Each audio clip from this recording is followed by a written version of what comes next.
Remue ménage.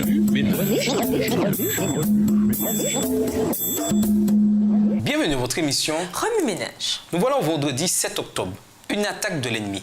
Lisons Apocalypse 12 et versets 7 à 9. Apocalypse 12 et versets 7 à 9.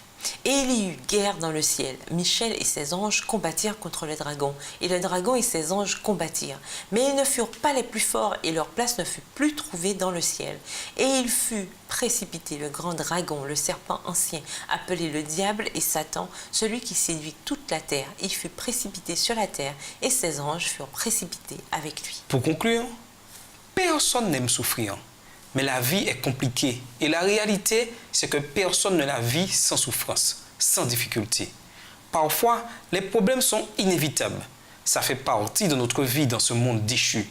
Parfois, nous provoquons nos problèmes en raison de nos choix et de nos actes. Mais le livre de Job nous donne un autre aperçu de la douleur et de la souffrance. Parfois, nous sommes l'objet d'une attaque de l'ennemi dans une guerre que Satan livre contre notre Créateur depuis des siècles.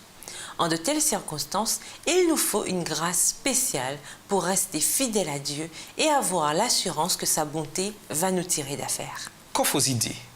Lisez les paroles du cantique « C'est un rempart que notre Dieu ». Hymne louange numéro 358. Puis, écrivez votre propre cantique où vous décrivez de quelle façon Dieu est un rempart pour vous en période difficile. Utilisez une concordance ou une appli biblique pour trouver des versets se référant au Seigneur en tant que refuge, forteresse, secours. Consignez-les dans votre journal. Formez un groupe de lecture et de discussion.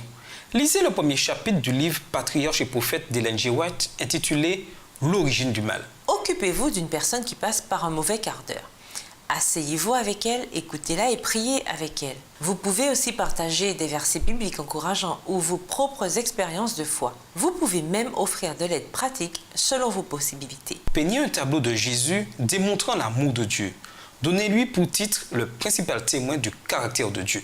Interviewez d'autres croyants et enregistrez leurs réponses, par écrit ou par vidéo, à la question « Quelle est la différence entre l'accusation venant de Satan et le verdict de culpabilité venant du Saint-Esprit » Partagez leurs réflexions avec les membres de votre classe de l'école du sabbat ou avec ceux de votre groupe d'études bibliques. Regardez une vidéo appelée « Paradigm Shift », changement de paradigme, laquelle aborde la déclaration suivante. Si Dieu existait, il utiliserait sa toute-puissance pour mettre un terme au mal dans le monde.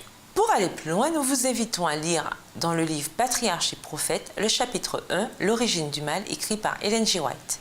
Nous vous invitons à lire le livre La tragédie des siècles, écrit par Ellen G. White. Ainsi que le livre Don't Waste the Pain, Learning to Grow Through Suffering, écrit par Linda Lyons Richardson et David Lyons. Au revoir. Et à demain si Dieu veut. Remue ménage.